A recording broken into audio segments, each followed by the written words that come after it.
Welcome to section 5, part 8. In this part, we're going to look at visualizing our selections. For our selections, just for a start, we're going to do two types. We're going to do a highlight, which is like outline, and we're going to do a selection, which will be a decal under their feet. So I'm going to start with the outline material. I'm just going to come in, I'm going to put it in the entities content. In the root directory, it's going to create a folder, materials. And then here, I'm going to create a new material. I'm just going to call it M for material.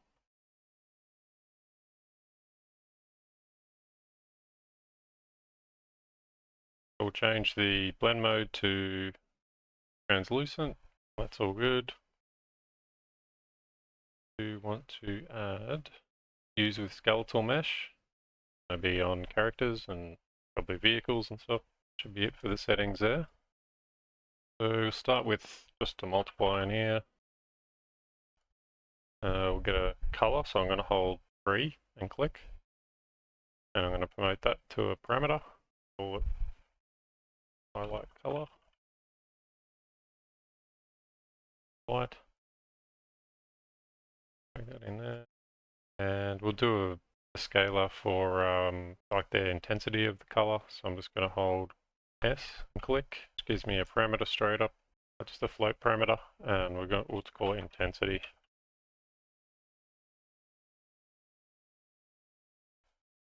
In the emissive color. There we go.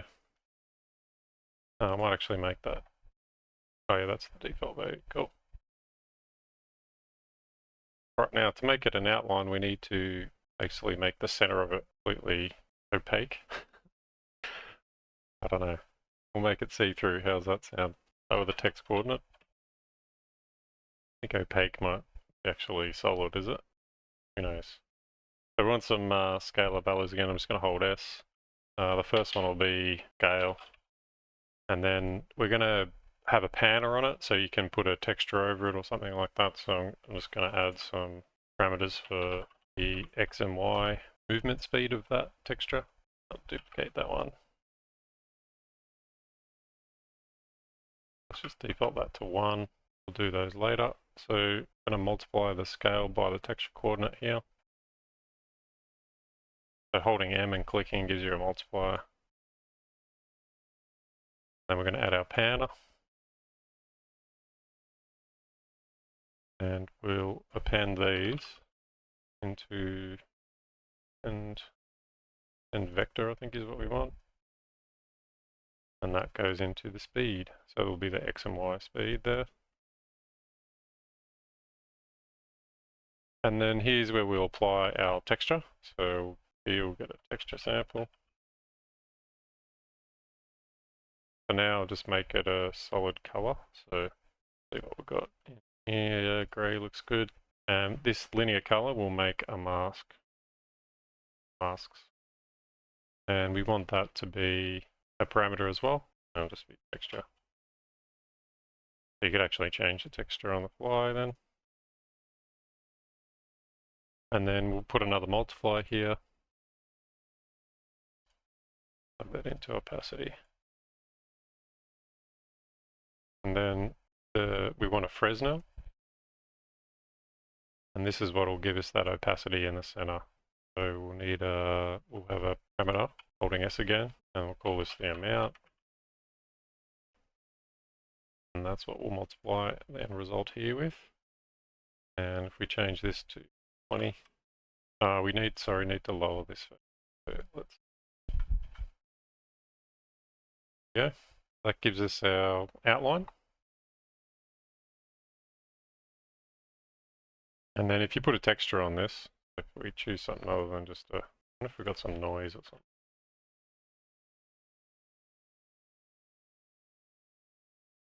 Noise. Oh yeah, if we put the panner speed up, I want it to go down on the Y. 0.4. There we go. That's what I was after, that sort of effect, like it's moving, it's alive. And if you change this value here, you can have it more or less the border, so basically the border size. So let's leave it at that. That'll do. We can play with the whatever you want, whatever effect you want. I might just do it. There we go. And we'll create a instance of that.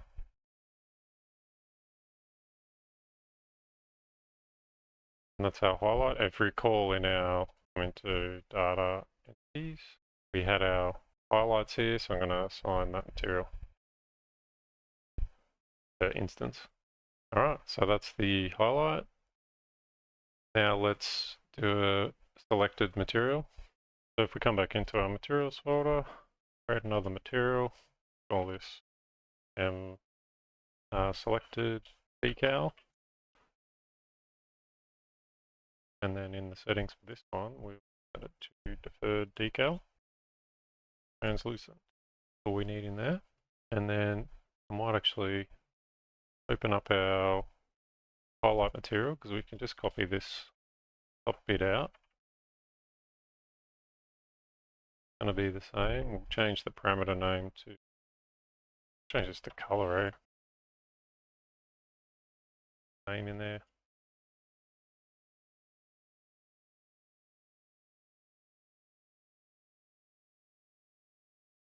Color.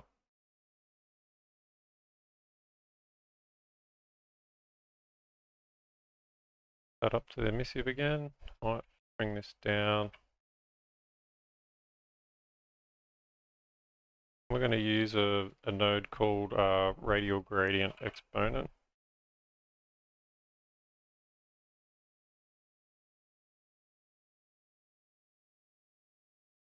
We're going to subtract one from the other. So this is to hollow out. All I'm making is a circle to go underneath the character. Opacity. So now we need to do this density. So it's actually, the density is actually the sharpness of the circle. So I'm going to call this parameter sharpness. I'll set it to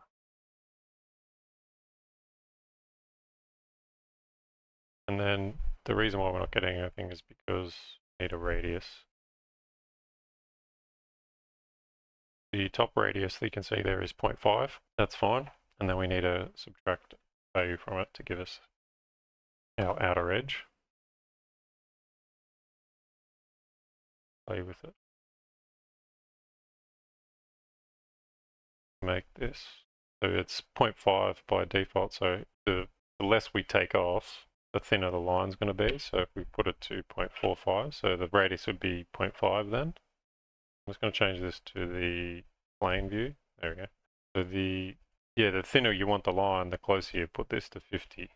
So if we put it to 48, we get a nice thin line.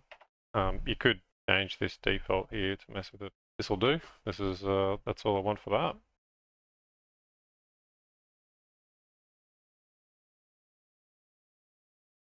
Save that, and we'll do an instance of that as well again.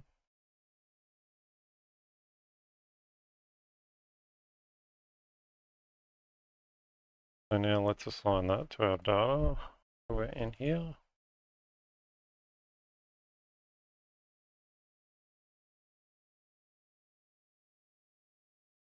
And now we need to, so we're obviously going to use a decal component on the entity. We want it to work with any entity. So what we're going to do is we're going to create a custom decal component. So I'm going to go back to C++. And in here under entities components, not the framework components, just the entities components, I'm going to create a component from the decal component. I'm going to call it selected. And here we're not going to need tick or begin play, but I'm going to change tick begin play to on register. On register.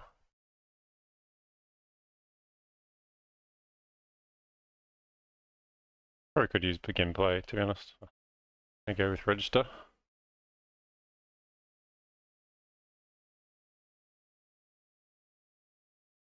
Oh, included the bracket there. I'm just going to open up the entities component.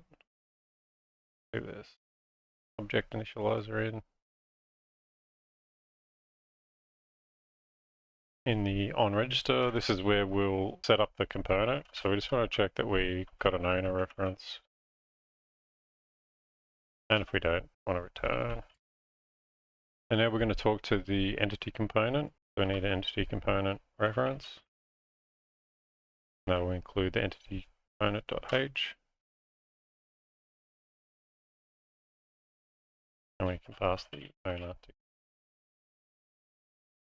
Now if we come over to our entity component, we're going to need some functions here to start reading the data. If you recall, on the initialize, we're assigning the data asset. So the first thing we'll do is create a function that is just get data. So we can read data from anywhere or use it internally on the entity component to just cast to the data. So let's put this in a section. We're going to need to start organizing this component because it's going to get quite a bit of stuff on there. I'm going to return the casted data asset. Add a forward declaration for that. That's our return, and then we'll just call it get data. And this can be const.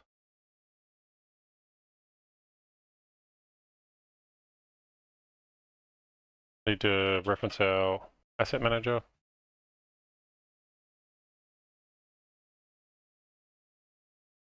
And then we want to make sure our actual entity data asset ID is valid. And then we can just return the casted entity data asset.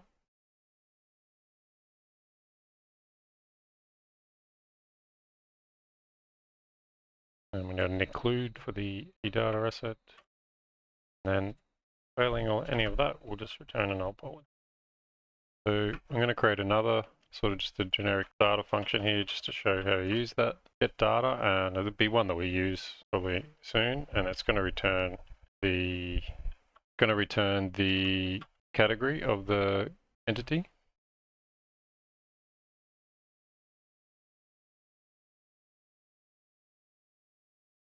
So then to use that, we just need to check that we can read the data.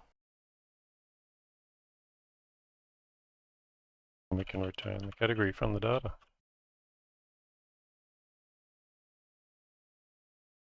Now while we're on the entities component, I want to add a delegate up here. So it's going to be a multicast delegate. And it'll be a 2-param.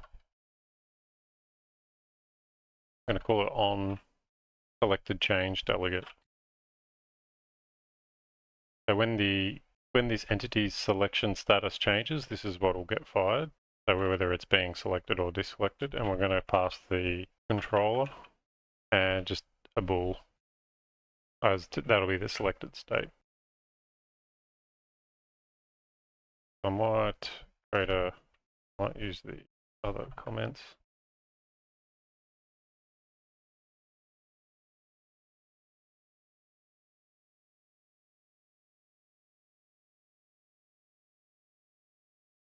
The only reason I'm using these comments is they just stand out a bit more. Helps break up the code, I think, for the sections. Pop this function down here.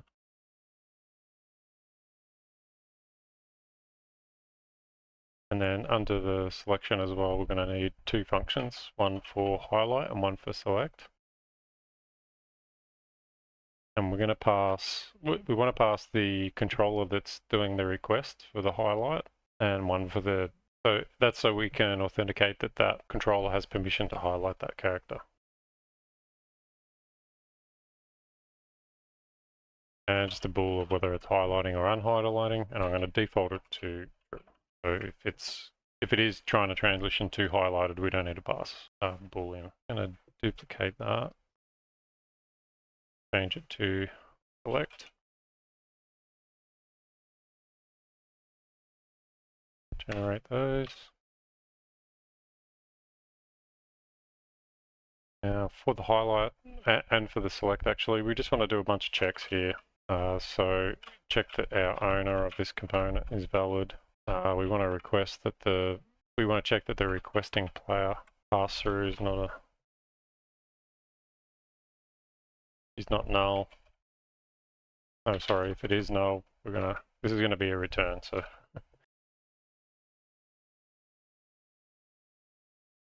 Let's put that in now so we don't get...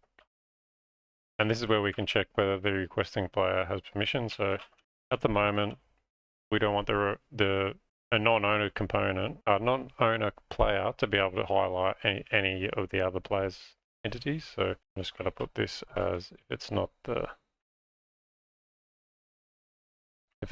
owning player, then it can't highlight it. And that'll be exact same here. So now for the highlight is an overlay material as we set up in the editor just before. So we're going to apply that. And to access, normally you'd use the primitive component here, but because we're going to be accessing the overlay material function, we have to use the mesh component. It's just one level above the primitive component. It's where the functionality is for the overlay material.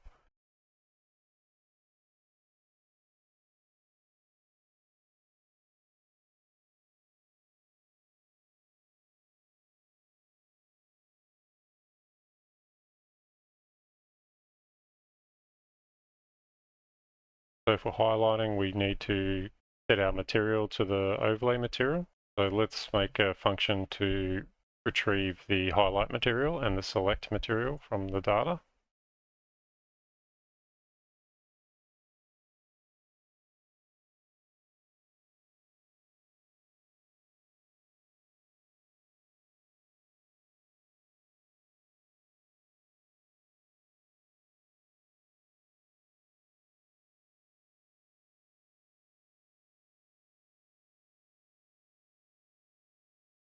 So we can go to category one and just copy this, getting our generic received data. We can't do that. We're going to return null pointer. And then this is going to return. And we actually want to load that material because it's a soft pointer, the soft pointer here, so we need to load it before we use it. We can do that here. What have I done here? Let's put a T in there like it's height.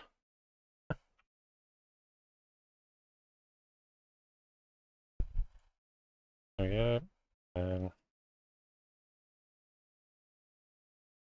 And loading this.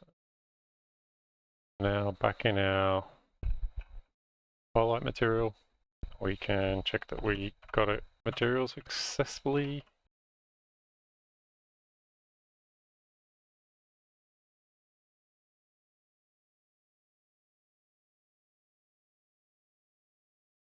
And if it's not highlight, so we're unhighlighting in this instance, we just want to set this to null pointer.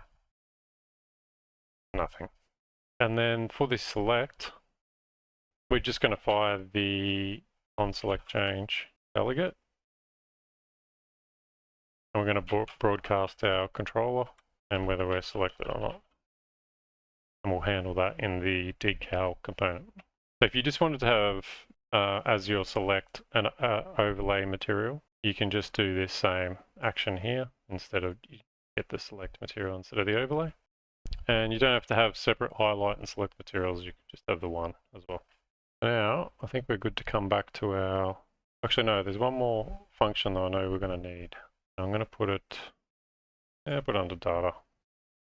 And we're going to turn a vector, and it's going to be the extent of the object. Because we're going to need this, we're going to need to know the size of the object for the decal size. So like if it's a small soldier, it's just a small decal. If it's a big vehicle or something, it's going to need to be a larger decal, etc. So we're going to have to factor that in. We're going to do that through a struct known as a collision shape. Just going to initialize that. We're going to need to know that getOwner is, sorry, not getOwner.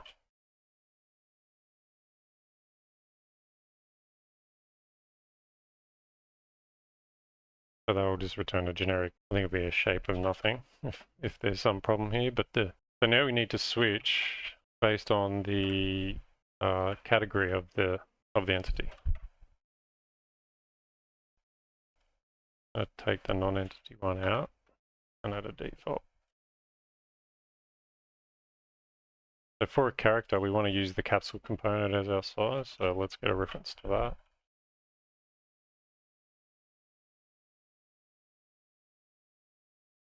going to include the capsule component.h.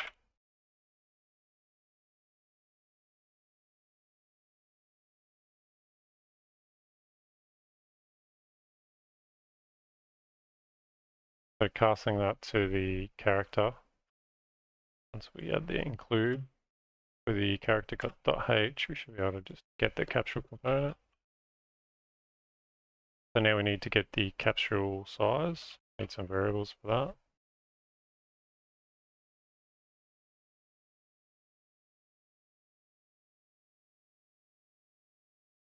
Then we can create our collision shape.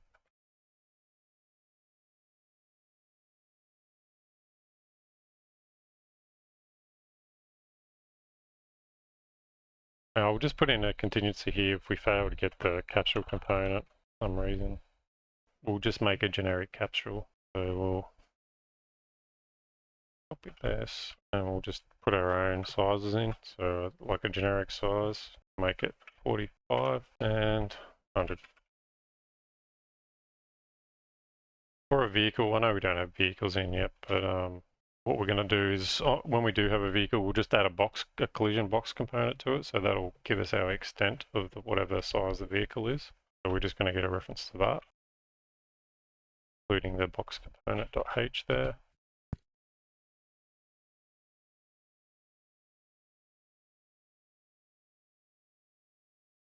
So that should find the box component.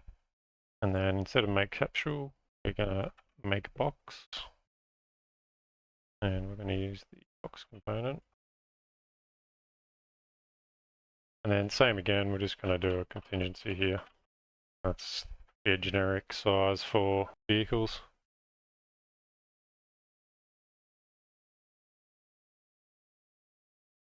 So its length will be 500, width 300, and height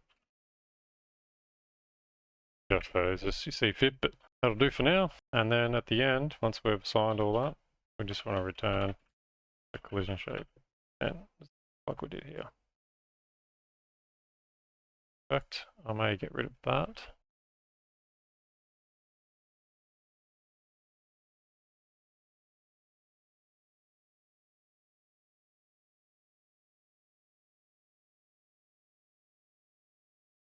There we go. Alright, so now we can go back to our decal component. And we want to see if we have a selection material that we're going to use for this decal. Because if we don't, there's no point doing anything else.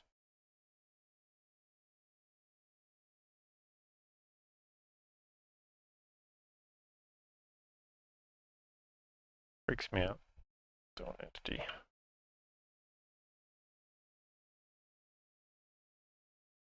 So before we assign that material, we just want to bind to that delegate that we created on there, so we get the changes in selection state.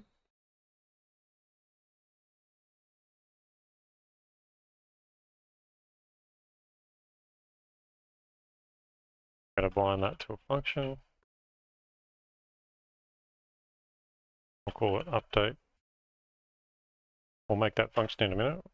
Now we need to set the size of the decal, so we can just do that at the start. It's going to be the same size every time, unless you have actors that change size or something.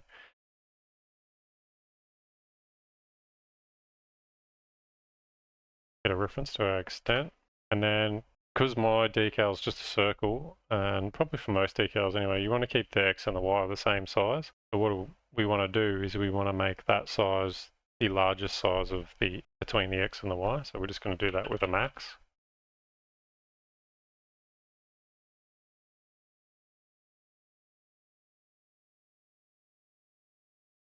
And we can just assign the decal size directly, creating a vector out of whatever is the max. Now normally this would be just like so. And then you'd have would use extent.z, which would be the height.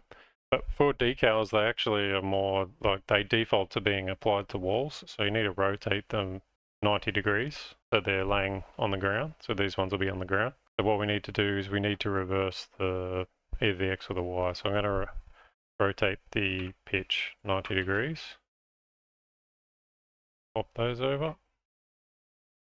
And then I'm going to set that now. I'm going to set the relative rotation.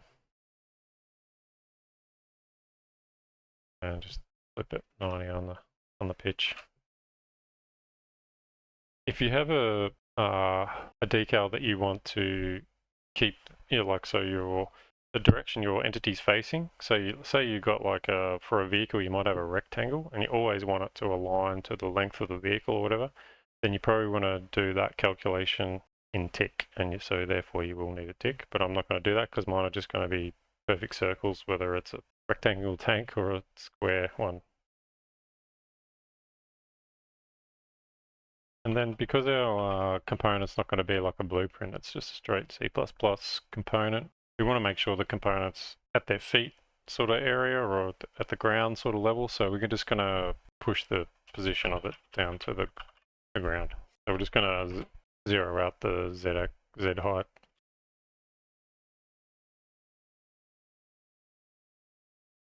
If you want any sort of offset, you can do that here.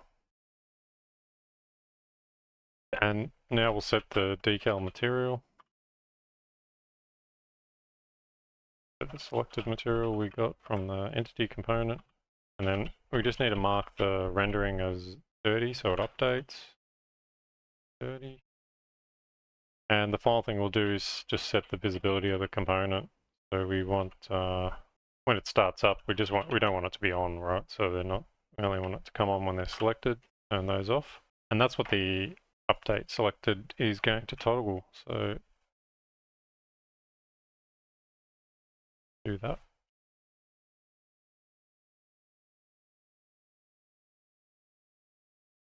Actually, we'll check if we've got a decal material first.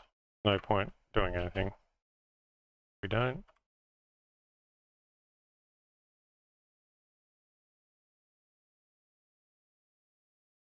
That should toggle that. I think I got confused here with checking the owner, but we're doing that already. So I'm going to change this back to 1 param.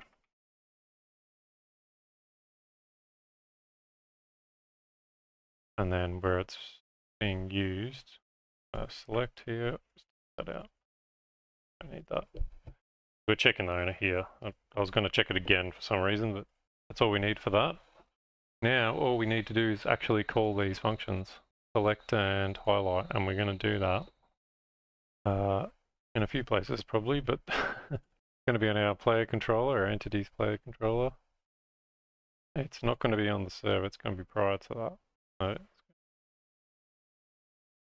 So this is where we said handle client side stuff here. What we'll do is we'll make a function for it. So bottom here, we'll just say handle client selection. And we'll do another one for highlight.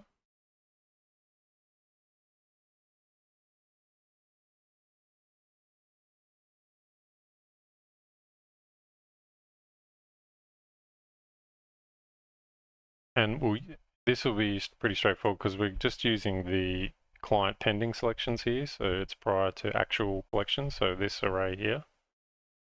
And we can't do it on the on-rep. So this has got the selections this has an on-rep, right? But that's not going to tell us if it's selected or not.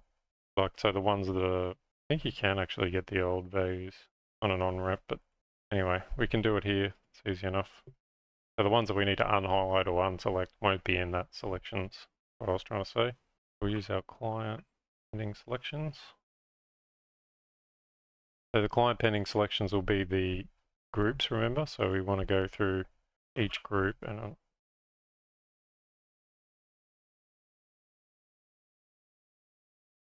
we're going to need a function on the selection to get the group members. So that in here.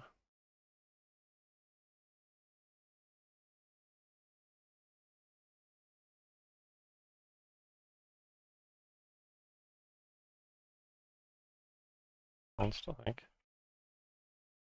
We just need to check that the group is valid, and then we should be able to turn with this group.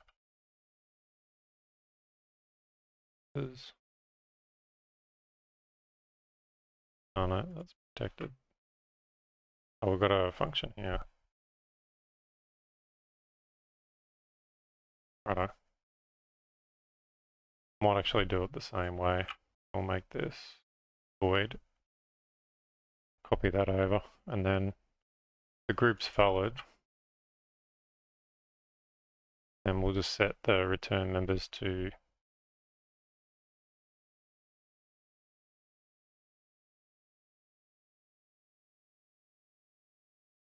actually we just need to do an if statement here because we don't want to do anything if the group's null.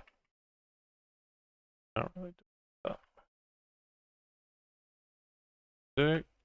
So it's just going to return an empty or whatever return members we passed in if it can't find the group.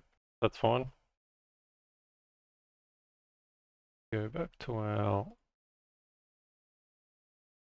player controller. We'll be able to do, actually no, what we need to do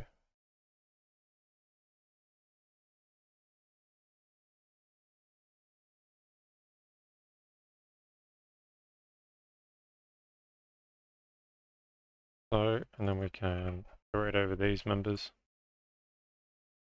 Right, that's the selection members. And then for each one of those, we want to get the entity component.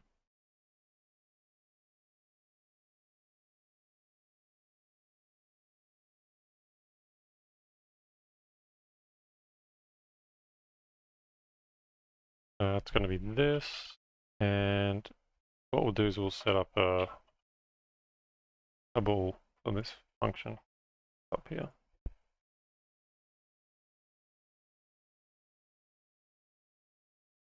So we're either highlighting or unhighlighting.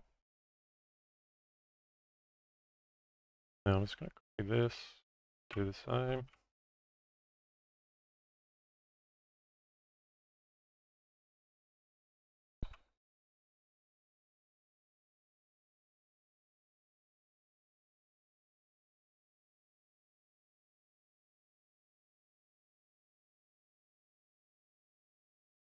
So for selection, I think when this is false, we want to do selections. When it's true, and do client pending selections. So we'll just do an if statement in here. To save on just doubling up on the loops and everything, we could do an assignment. So it's always going to be an array of selections.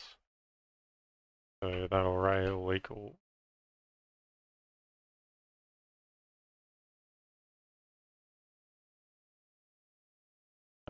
client pending selections to select, and then if it's to deselect, it's going to be the select. Then we can check this out. Should be fine. Then if we come up to our select end, this is where we had the to do here. Okay. Where we want to put it. So this will be the select part. We select them. This will be the same. It's just now the difference is actually yeah we can just now. Yeah.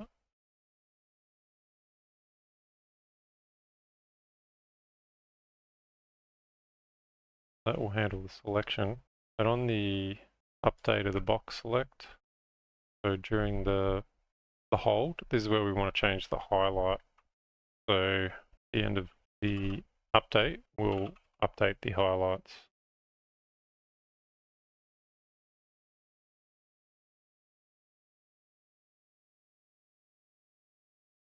But there's one other place here where update the pending box selections, and we have that list. So oh yeah, we've got to do here. We've got to handle the unselections here, or unhighlight.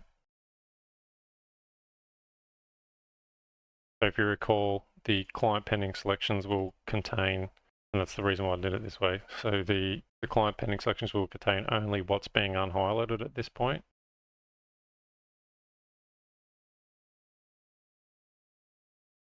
I think here in handle the single selection, probably need to reset the client.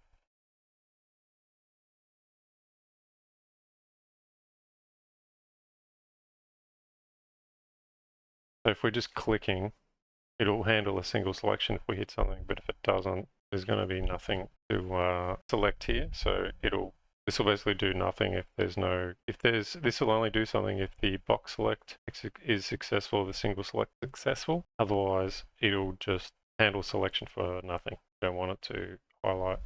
So then what that's going to do, it's going to clear our pending selections on single click. Come back to the select end as it comes through. If it's a single click, it'll clear the pending selections from the previous time, and then this won't do anything then, which is what we want. We only want that to do something if the box selector's added to the client pending selection or the single selection is added to it. So the last thing to do is to add the component to the entity. I'm going to come down to our function here, create entity components, and we can just duplicate this one. We won't need the initialize, and we just need to change the component to our decal component. Yeah. Change the title. And that's our decal component added. Give it a build now.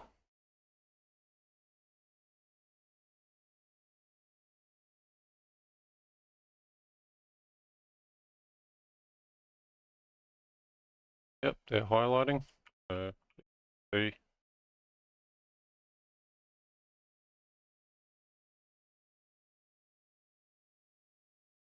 Yeah, highlighting on highlighting as I box select over him. And if I select, if I click, select the highlight isn't.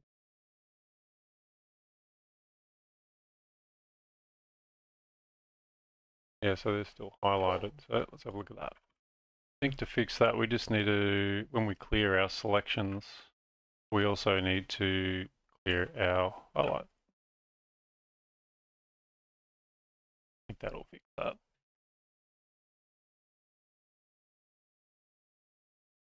You can see here the decal is coming over the foot there.